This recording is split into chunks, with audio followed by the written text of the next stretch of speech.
السلام علیکم ورحمۃ اللہ وبرکاتہ۔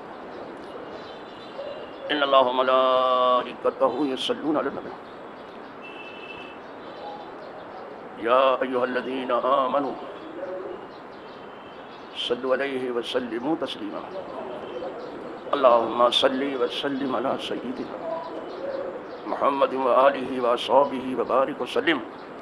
صلاۃ و سلام علیک یا رسول اللہ۔ نحمده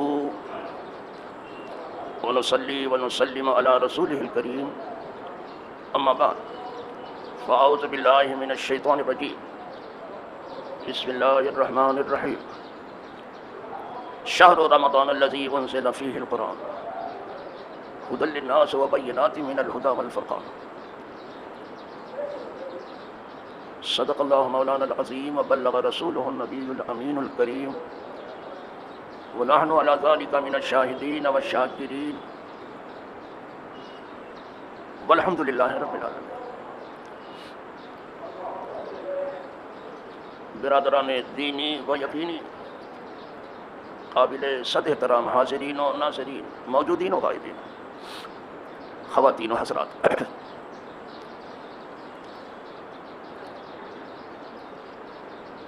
الحمد للہ رب العالمین۔ شعبان المعظم کی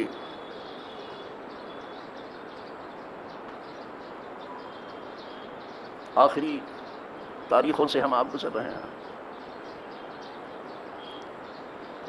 اور یہ شعبان المعظم کا آخری جمعہ ہے۔ امت جس مہینے کی آرزو کرتی رہی کہ اللہ ہمیں رمضان تک پہنچا دے،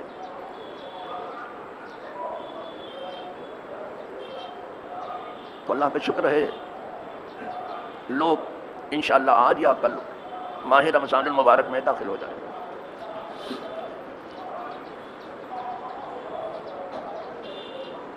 اس مہینے کی آرزو ہر مسلمان کرتا ہی ہے، اس لیے کہ یہ امت ہی کا مہینہ ہے۔ ویسے عام لوگوں کو بھی اگر معلوم ہو جائے کہ رمضان میں ہمارے لیے کیا کچھ ہے تو وہ آرزو کریں گے کہ ہمیشہ رمضان ہی رہے، لیکن چونکہ معلوم نہیں ہے لہذا وہ بڑے زور سے عید کا چاند ڈھونڈتے ہیں، نہ معلوم ہونے کی وجہ سے۔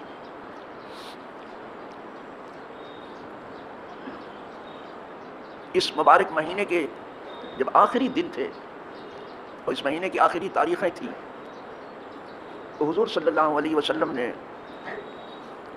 تمام صحابہ کو ایک عظیم خطاب فرمایا تھا اس مہینے کے حوالے سے۔ آج صرف میں مہینے کے حوالے سے گفتگو کروں گا، شہر اس لیے آیت بھی پڑھی، شہر رمضان الذی انزل فیہ القرآن۔ رمضان وہ رمضان جس میں قرآن اتارا گیا، جس میں ہدایت اور حق و باطل سے تمیز کرنے کی روشن نشانیاں موجود ہیں۔ تو آج گفتگو شہر پر ہوگی۔ عربی میں شہر کہتے ہیں مہینے کو، یہ بمبئی شہر اور بنگلہ دیش شہر، کلکتہ شہر، یہ شہر جو اردو والا ہے، عربی میں شہر کہتے ہیں مہینے کو۔ اس کی جمع آتی ہے شہور، اشہر، کئی مہینوں۔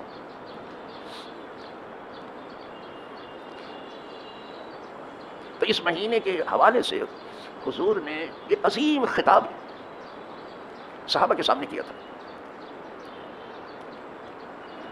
اب اس خطاب کی شان میں کیا بیان کروں آپ سے، جو حضور نے خطاب کیا تھا اس مہینے کے۔ اگر ٹھیک سے اس خطاب کو ہی لوگ سمجھ لینا اور اس پر عمل پیرا ہو جائیں تو میں سمجھتا ہوں یہ مہینہ ان کے لیے سعادت کا مہینہ تو ہے، نجات کا بھی ہو جائے گا، بلکہ وہ جس کے لیے دعا کریں وہ امید ہے کہ اس کی بھی نجات ہو جائے، لیکن ٹھیک سے سن لے اور عمل کرنے کی کوشش کریں۔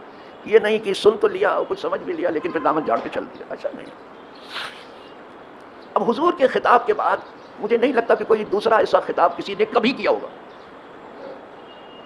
حضور جیسا خطاب کوئی نہیں کر پایا۔ حضور افصح العرب ہے، فصیح ترین گفتگو کرنے والے۔ حضور صرف گفتگو ہی نہیں کرتے، اس پر عمل کرتا۔ تو اس خطاب کے آگے مجھے نہیں لگتا کہ میں کوئی اپنی ایک بات بھی کروں، اور کوئی خطاب بھی آپ کے سامنے رکھ دیتا ہوں جو آپ نے شعبان کی آخری تاریخوں میں کیا تھا۔ اتفاق کی بات آج بھی آخری تاریخ ہیں سب، یہ حسن اتفاق ہے. اسی موقع پر ہی حضور نے اختلاف.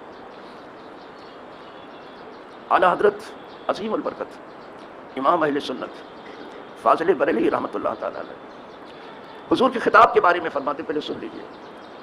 اس خطاب کیا کہ کیا کوئی خطاب کریں. کہتے ہیں میں نثار تیرے کلام کے ملی یوں تو کس کو زبان ہے, وہ سخن کی جس میں سخن نہ ہو, وہ بیان کی جس کا بیان ہے. کہتے ہیں کہ حضور میں آپ کے کلام پر تصدق ہو جاؤں, نچھاور ہو جاؤں. جو آپ خطاب فرماتے ہیں یہ ہے خطاب. نثار تیرے کلام, نثار ہونا بھیڑ چڑھ جانا. کہا یوں تو ہر بولنے والے کو زبان ملتی ہے, ہر کسی کو اللہ نے زبان دی ہے بولنے, ملی یوں تو کس کو زبان, سبھی بولتے ہیں, سبھی خطاب کرتے ہیں. لیکن حضور کا خطاب کہتے ہیں جو حضور کلمات طیبات ارشاد فرماتے ہیں کوئی کہیں انگلی نہیں رکھ سکتا, اور اگر رکھے گا تو انگلی جل جائے گی اس کی. ایسی بات جس میں کوئی کمزوری ڈھونڈے گی تو نہیں ملے گی, اور ایسا بیان کہ جس کا بیان جس کی تعریف بھی کوئی کر ہی نہیں سکتا, وہ بیان کی جس کا بیان ہے, یہ حضور کا کلام. اسی لیے میں اسی بیان کو جو راوی ہیں اس خطاب کے سلمان فارسی, یہ جلیل القدر صحابی,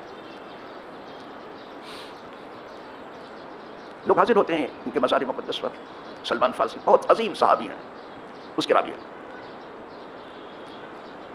وہ خطاب انہی سے مروی ان سلمان الفارسی قال خطبنا رسول اللہ صلی اللہ علیہ وسلم فی آخر یوم من شعبان. حضور نے شعبان کے آخری دنوں میں ایک عظیم خطاب فرمایا تمام صحابہ سے. پہلے سے اس مہینے کے لیے لوگوں کو تیار کیا.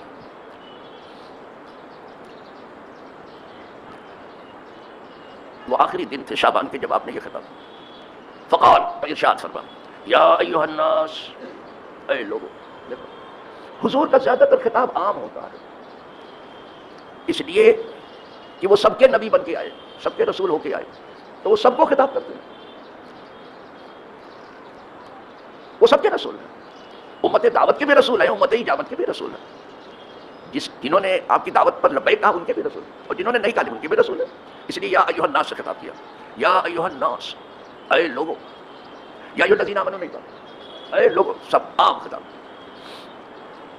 قد اظلکم شہر عظیم, بلا شبہ تمہارے سروں پر سایہ فگن ہونے والا ہے ایک بہت بڑا مہینہ, عظیم بہت بڑا مہینہ جس کی عظمت کا آپ اندازہ نہیں کر سکتے. تمہارے سروں پر سایہ فگن ہونے جا رہا ہے ایک بہت بڑا مہینہ.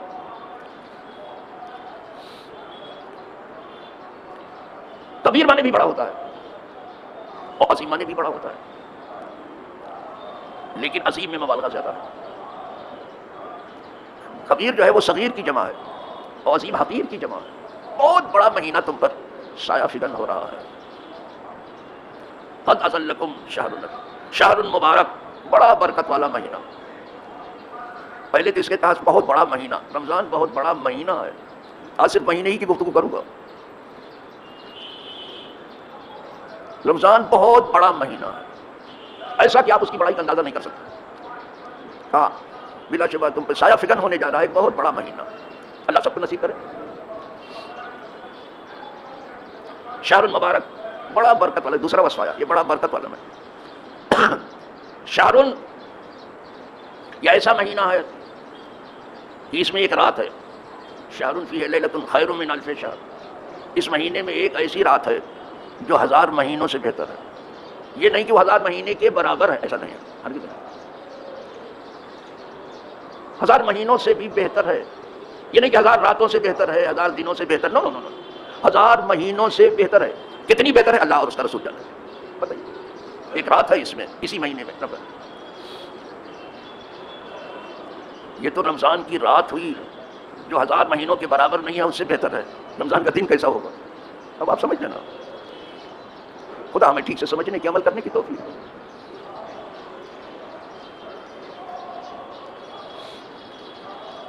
جعل اللہ صیامہ فریضہ, اللہ نے رمضان کا روزہ فرض کر دیا. وہ قیام اللیل ہی تطوع, اور رمضان کی راتوں میں قیام کرنا, قیام اللیل, راتوں کو کھڑا ہونا یعنی تراویح پڑھنا, یہ نفل ہے. دن کا روزہ فرض ہے اور رات کو کھڑا ہونا نفل ہے. تو نفل میں دیکھو کتنا بڑا ہجوم ہوتا ہے. کوئی مسجد خالی نہیں رہتی ہے, نفل میں آئے خدا توفیق دے کہ یہ فرض میں بھی مسجد کو بھرنے لگے. یہ تو الٹی گنگا سب جگہ بہا رہے ہیں، یہاں بھی الٹی ہے. نفل میں ہجوم کر کے آتے ہیں، فرض میں غائب ہے. یہ نہ جاننے کی وجہ سے. سب سے پہلے فرمایا کہ روزے فرض ہیں لیکن رات کو کھڑا ہونا نفل. اور نفل بھی کیسا ہے بابا؟ حضور صلی اللہ علیہ وسلم ایک دن نکلے تو کچھ آدمی آ گئے نفل پڑھنے کے لیے، دوسرے دن اور زیادہ آ گئے، تیسرے دن اور زیادہ آ گئے تو حضور نکلے ہی نہیں. یہ ایسا نفل ہے خود حضور ہی نہیں نکلے. بڑھ گئی مسجد تیسرے دن. فرمایا میں اس لیے نہیں نکلا کہ اگر میں برابر اس کو کہیں یہ تمہارے اوپر ضروری نہ ہو جائے اور تم نہ کر سکو. امت کی طاقت کا خیال کرتے تھے. یہ ایسا نفل ہے کہ حضور نہیں نکلے، یہ نکل کے آتے ہیں. تراویح پڑھنے آئیں گے، فرض پڑھنے نہیں آئیں گے. یہ ان کی سمجھ بوجھ ہو گئی. یہ سمجھ بوجھ پہ پتھر نہیں پڑا ہے تو اور کیا ہوا ہے؟ یہ سوجھ بوجھ کو آگ نہیں لگی ہے تو کیا ہوا ہے؟ کہ نفل کو لیتے ہیں، فرض کو چھوڑتے ہیں.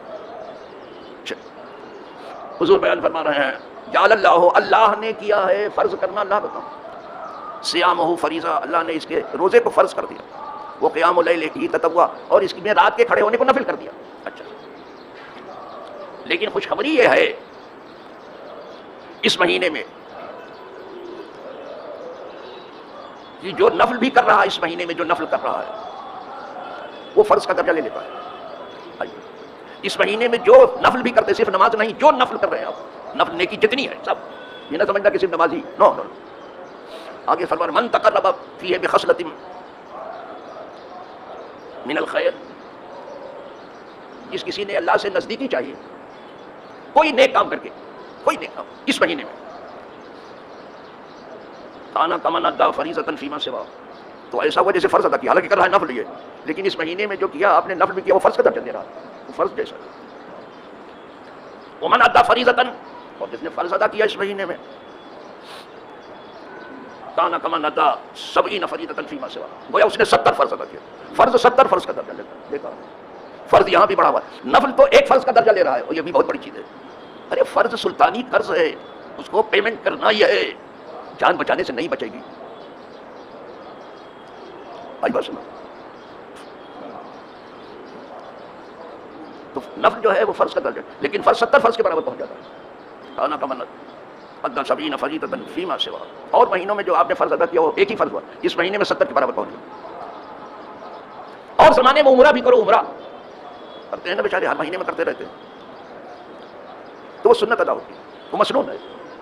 لیکن اس مہینے میں کیا تو فرض جیسا ہو گیا فرض. اسی لیے رمضان کا عمرہ بھی حج جیسا ہو گیا. آئی بس اصول کو سمجھیے، دین کو سمجھ کے تب عمل کیجیے. آپ جب رنگ آئے گا تب رنگ آئے گا. ویسے اندھے کی لاٹھی گھمائیں گے تو آپ کے سر کی سلامتی خود ہی نہیں ہے. اندھا جب لاٹھی گھماتا ہے نا تو خود اس کا ہی سر سلامت نہیں رہتا، اس کو معلوم ہی نہیں. تو اپنے سر کی سلامتی تو سمجھ لو بابا.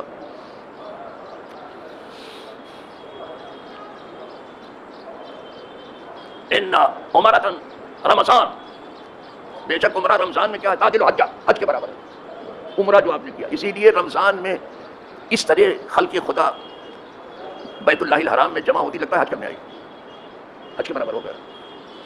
اس لیے کہ ہر نفل جو ہے، ابھی بتا رہا تھا، ہر نفل فرض کا درجہ لے گا. یہاں سمجھتے صرف ہماری یہ نفل جو پڑھتے ہیں یہی، اسی لیے اسی کو پڑھتے بھی ہیں، آگے پڑھتے بھی نہیں. وہی نماز والا. اس لیے کہ اس میں ہینگ رہ گئی نہ فٹکری رنگ رہے چوکا، مجھے میں کچھ زیادہ تو ہے نہیں، تو کہتے 50 رکعت پڑھنی تو پڑھ لیں گے. اور بھی نیکیاں ہیں، خیرات کرنا ہے، زکوٰۃ کرنا ہے، عمرہ کرنا ہے، سمجھ میں، کسی یتیم کے سر پہ ہاتھ پھیرنا ہے، کسی بیوہ کی خبر گیری کرنا ہے، کسی کی بھوک پیاس دور کرنا ہے، بہت سا کام نیکی کا ہے. جو بھی نفل کرتے ہیں آپ، وہ ٹوٹل فرض کا درجہ لے لے گا. فرمایا کوئی حدیث ہی پڑھوں آپ کے سامنے جو پڑھ رہا تھا. ھذا شہر الصبر، یہ صبر کا مہینہ ہے.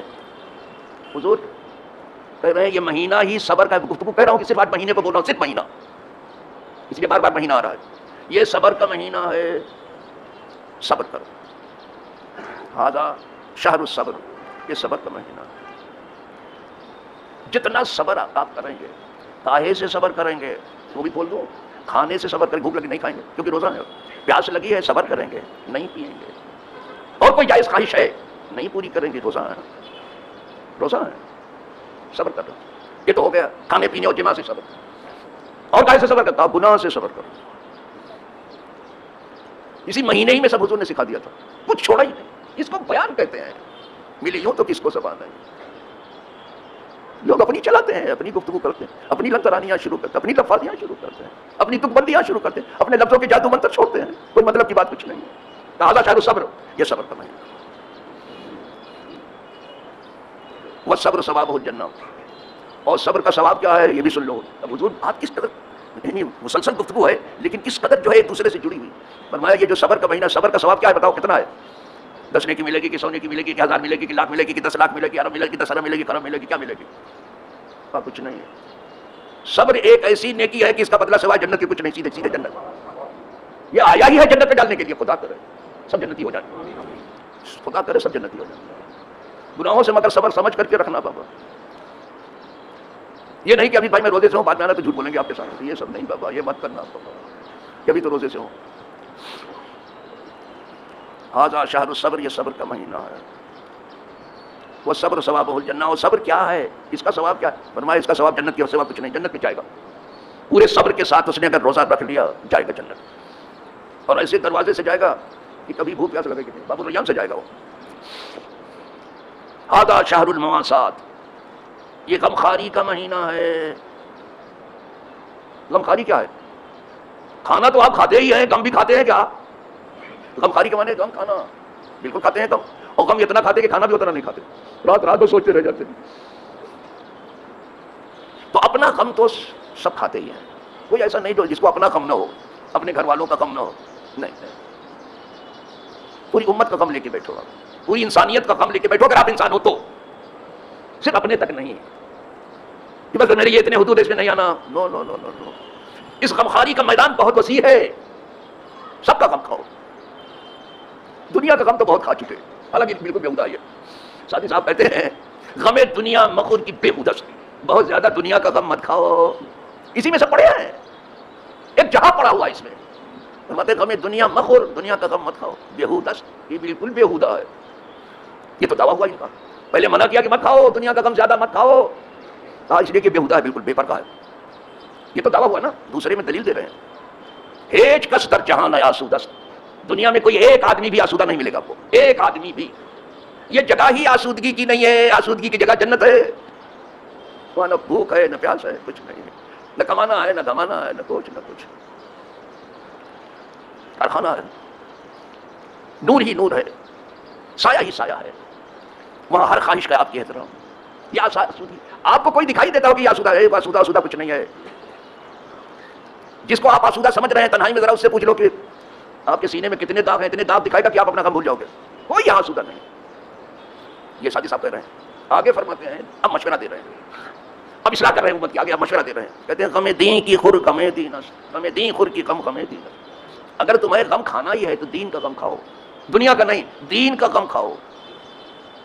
اس لیے کہ غم تو دین کا غم ہے. ہم غم فیرو ترسین، جتنے غموم و ہموم ہے سب اس کے نیچے ہے. سب سے زیادہ بڑا غم آپ کو اپنی آخرت کا ہونا چاہیے. اس لیے کہ مسلمان بندے آخرت ہے، آخرت رخی اس کی زندگی ہونی چاہیے. ہم یہاں ضرور، لیکن ہمارا رخ آخرت کی طرف. ہم آخرت کی طرف بڑھ رہے ہیں روز. دنیا روز پیچھے جا رہی ہے لیکن ہمیں خبر نہیں ہے آج سے جو ہماری زندگی کل سے ہوگی نہیں ہوگی. تو دنیا پیچھے جا رہی ہے، آخرت سامنے آ رہی ہے. دین کا بس ضروری غم جو ہے وہ آپ کھاتے رہیے. دنیا کا بھی اس کو مگر نیچے جانے دیجیے، لیکن یہاں تو دنیا کے غم کو اوپر ڈال دیا. چلو فرمایا ھذا شہر المواسات، یہ غمخواری کا مہینہ ہے. دوسروں کا غم لے کے بیٹھو. کوئی یتیم ہے، کوئی فقیر ہے، کوئی مسکین ہے، کوئی بیوہ ہے، سمجھ سب کے آنسو پوچھنے کی کوشش کرو. سب کے آنسو پوچھنے کی کوشش کرو. سب کو سایہ فراہم کرنے کی کوشش کرو. جو تم کر سکتے ہو کرو. یہ غمخواری کا مہینہ. ھذا شہر یزاد فیہ رزق المؤمن، یہ مہینہ ہے جس میں مومن کی روزی بڑھا دی جاتی ہے. یہاں لفظ آیا مومن کا، اب آیا یہاں مومن کا، اب نام آیا.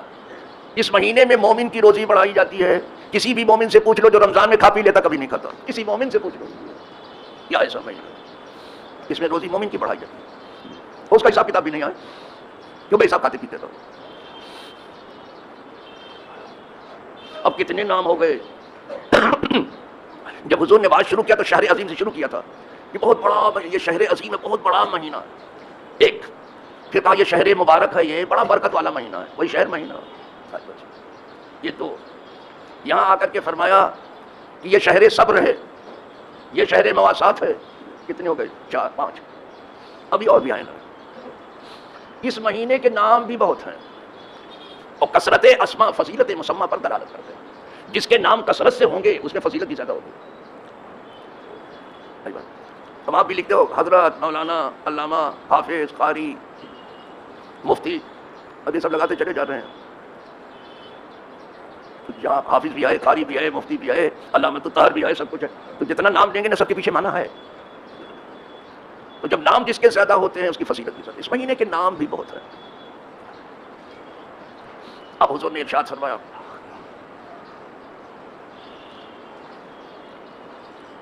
میں سمجھتا ہوں کہ اگر زیادہ بیان کروں تو پھر، لیکن تھوڑا کہی دوں مہینے کے. فرمایا من فطر فیہ صائما کان لہ مغفرۃ من الذنوب وعتق رقبتہ من النار. جس نے کسی روزہ دار کو روزہ افطار کرایا، روزے دار کو حکم ہے تم خود بھی افطار کرو، دوسروں کو بھی افطار کراؤ. اور یہ سب کو حکم ہے، یہ صرف مالداروں کو نہیں ہے. آپ خود بھی افطار کرو، دوسروں کو بھی افطار کراؤ. یہ حضور یہاں کہہ رہے ہیں سب کو. جس نے کسی روزہ دار کو روزہ افطار کرایا تو اس کے گناہوں کی مغفرت ہو جائے گی اور اس کی گردن جہنم سے آزاد ہوگی. وَقَانَ لَهُ مِثْلُ أَجْرِهِ مِنْ غَيْرِ أَنْ يَنْتَقِصَ مِنْ أَجْرِهِ شَيْئًا. اور جس کو روزہ کرایا ہے آپ نے، اس روزے کا بھی ثواب آپ کو ملا. آئی بات سمجھ؟ آپ نے اکیلے ایک ہی روزہ رکھا نا، 10 کو افطار کرا، 10 روزے کا ثواب آپ کو ملا. اچھا اسی لیے عرب میں پورا پورا باغ رکھتے ہیں افطار کرانے کی. کوئی 500 کو کرا رہا ہے، کوئی 200 کو کرا رہا ہے، کوئی 1000 کو کرا رہا ہے. جگہ ہوتی ہے. یہاں بھی کچھ بندگان قدسی ہے جو بڑی دھوم سے افطار کرا رہے ہیں، تو آپ کو ایک روزے کا ثواب بھی الگ سے مل رہا ہے اور اس کے روزے میں سے کم نہیں ہوگا. نہیں تمہارے ڈر کے آپ کے وہاں افطار کریں نہیں کہ میرے روزے کو تو آپ لے لیں گے. تو روزے دار کریں کہ بھیا ہم تو تمہارے دسترخوان پر نہیں کریں گے، اس لیے کہ میرا روزہ اس کے روزے میں سے کچھ کم نہیں کریں. اللہ کے یہاں کمی کیا ہے؟ اس مولا کے یہاں کیا کہا؟ اس روزے دار کے روزے سے کم کر کے نہیں، اس کو الگ سے ہم ایک روزے کا ثواب دیں گے. ایک کو کرایا تو ایک، 2 کو کرایا تو 500 کو کرایا 500، جتنے کو چاہو کرو. جب یہ حضور نے بیان کیا صحابہ سمجھ گئے سب کے لیے آرڈر ہے. ہم یہ سمجھے صرف مالداروں کو آرڈر مل رہا ہے، آج تک یہی سمجھے ہیں اور یہی عمل بھی یہی کر رہے ہیں کہ صرف مالداروں کو کہا رہا ہے کہ افطار کرائیں. صحابہ پر سے وہ مثال سمجھ گئے. یہ تو سب کو آرڈر دیا جا رہا ہے کہ سب لوگ افطار کر رہے ہیں. بس فوراً سوال کیا اسی موقع پر، یہ خطاب کے دوران سوال کر دیا. قلنا یا رسول اللہ. اب یہاں بول پڑے گی اے اللہ کے رسول، لیسا کلنا نجد ما نفطر به صائم. ہم میں ہر کوئی اس لائق نہیں ہے کہ روزے دار کو روزہ افطار. غربت بہت تھی اس وقت. جب یہ سمجھ گئے کہ سب کو آرڈر دے رہے ہیں کہ صرف افطار کرو، کچھ لوگ جو ہے افطار کرنے پہ جٹے رہتے ہیں، ان سے کہیے ہاتھ دھو جا رہے، بولے زندگی سے ہاتھ دھوئے. کیا ہاتھ دھو جاتے؟ نہ ہر کوئی افطار کرے. ہاں حضور ہم میں ہر کوئی اس لائق نہیں ہے کہ روزے دار کو افطار کرا دے. تو حضور کہہ سکتے تھے کہ میں یہ حکم صرف جو ہے مالداروں کو دے رہا ہوں، سب کو دے ہی نہیں رہا ہوں. یہ نہیں کہا، اس کا مطلب سب کو افطار کرانے کا آرڈر ہے. افطار کرنے کی بات تو سب جانتے ہیں، سب کو آرڈر ہے، غریب کو بھی ہے. اور صحابہ نے صحیح سمجھا تھا. صحابہ سمجھتے تھے حضور کہتے تھے کہ ہم نے تو صرف مالداروں کا جو کرا سکتے وہ کرائے، جو نہیں کرا سکتے وہ نہ کرائے. نہ یہ نہیں فرمایا. اب حضور نے ارشاد فرمایا ان اللہ تعالیٰ یوتی ھذا الثواب من فطر صائما علی مسقط لبن او تمرۃ او شربۃ من ماء. اب آپ سب کو افطار بھی کرنا ہے اور کرانا سب کو، امیر غریب سب کو. اب حضور اس کی راہ بتا رہے ہیں. فرمایا کوئی ضروری نہیں کہ پیٹ بھر کے افطار کرا دیں. ایک گھونٹ سے کسی کو افطار کرا دیں، گھونٹ دودھ دے دیں کسی کو. بکری ہے، گائے ہے، بھینس ہے، دیہاتوں میں سب کثرت سے ایک گھونٹ دودھ دے دے کسی کو افطار کرا دیں. زیادہ نہیں کر سکتے. یہ بھی نہیں تو ایک کھجور دے دے افطار کرا. یس. اور تمرتن ایک کھجور. اور یہ بھی نہیں ہے، کھجور بھی نہیں ہے تو ایک گلاس پانی بھی دے دیں کہ جو افطار کرو. اب اس کو غریب نہیں کر سکتا. دیہاتوں کے جو بچے رہتے ہیں یہ نہیں کر سکتے. کر سکتے ہیں لیکن ان کو معلوم نہیں ہے، راز معلوم نہیں ہے. روزہ رکھنے چلے ہیں، رمضان گزارنے چلے ہیں، دین کو سیکھا نہیں، دنیا کے پیچھے جو ہے وہ اپنی حالت خراب کی ہے. یا دنیا آشاش کر رہی ہے. فرمایا اللہ یہ ثواب دے دے گا تم کو. ایک گلاس پانی بھی روزے دار کو آپ نے بھر کے دے دیا، نہ کھجور ہے نہ دودھ ہے کچھ نہیں، تب بھی آپ کو ایک روزے کا ثواب دے دیا. اسی لیے دیکھا گیا ہے کہ وہاں لوگ جو ہے وہ لیے جو ہے گلاس کھڑے ہیں عرب میں. مدینے میں دیکھا اس بچہ لیے کھڑا تھا تو میں نے اس وقت زمزم نہیں آتا تھا، پہلے حج کی بات کر رہا ہوں. تو میں نے اس سے پوچھا کہ ھذا ماء زمزم، اس سے پوچھا تو اس نے جانتے ہو نہ نہیں کہا. قال نعم. حالانکہ اس وقت مدینے میں زمزم نہیں آتا تھا. اس نے مگر کہا نام. میں نے کہا ھذا ماء زمزم. وہ زمزم پہ جاتا رہا تھا، بیچارہ غریب تھا. ہاں زمزم ہے، زمزم مدینہ تھا، مدینے کا زمزم ہے. سبحان اللہ. ہاں مدینے کا زمزم. تو جو جاننے والا ہے وہ عمل کرے گا. پھر حضور نے فرمایا ھذا شہر، یہ مہینہ ہے، اولہ رحمت واوسطہ مغفرۃ وآخرہ عتق من النار، یہ مہینہ ہے جس میں 10 دن رحمت کے ہیں، خوب بارش برسے گی 10 دن رحمت کی، جب خوب نہا لیں گے نا، خدا کرے سب نہا لے رحمت، 10 دن خوب رحمت برسے گی، خدا کرے پوری امت نہا لے 10 دن، پھر 10 دن جو دوسرے آتے ہیں اس میں مغفرت شروع ہوتی ہے، رحمت نے سب کو دھو ڈالا، سمجھ اب مغفرت شروع، خدا کرے سب کی معافی دے، اوسط مغفرت ہے، اور آخری تیسری کے بارے میں کہا کہ جہنم سے گردن کیا، خدا کرے سب کی گردن آزاد ہے۔ پھر حضور ارشاد فرماتے ہیں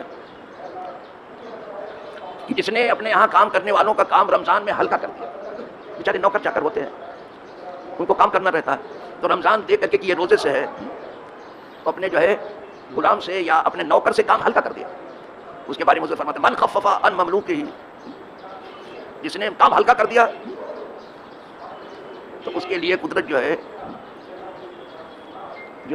رحمت اور برکت اتار دیتی ہے، وہ عتق من النار، اور اس کے لیے جو ہے جہنم سے آزادی ہے۔ آپ نے اس کو آزاد کیا، کام ہلکا کر دیا نا، کام آپ نے ہلکا کر دیا اسے، تو آپ کے لیے یہ قدرت جو ہے غفر اللہ عنہ، اللہ اس کو معاف کر دیتا ہے۔ آپ نے اس کو معاف کیا، قدرت آپ کے گناہ غفر اللہ عنہ وآتقہ من النار، اور جو دو کام ہوگا، آپ کے گناہ معاف ہو جائیں گے کام ہلکا کرنے سے، اور دوسرا کام جہنم سے گردن آزاد۔ یہ پورا خطاب تھا حضور کا اس مہینے کے حوالے سے، تو آج تو مہینے کے حوالے سے گفتگو تھی، سمجھ میں آیا؟ اب جب مہینے میں آپ داخل ہونے جا رہے ہیں، جب آئے گا اب جمعہ آئے گا تو پھر رمضان تو گفتگو آئے گی، اس کو بھی سمجھنے کی اور سیکھنے کی کوشش کریں، اور جب سن رہے ہیں سمجھ رہے ہیں تو خدا سے توفیق اپنے لیے اور ہمارے لیے بھی مانگیں کہ اللہ ہم سب کو عمل کی توفیق دے، اور ہم تمام کے عمل، تمام امت کے عمل کو اللہ اپنے کرم سے قبول فرما لے۔ وآخر دعوانا الحمدللہ۔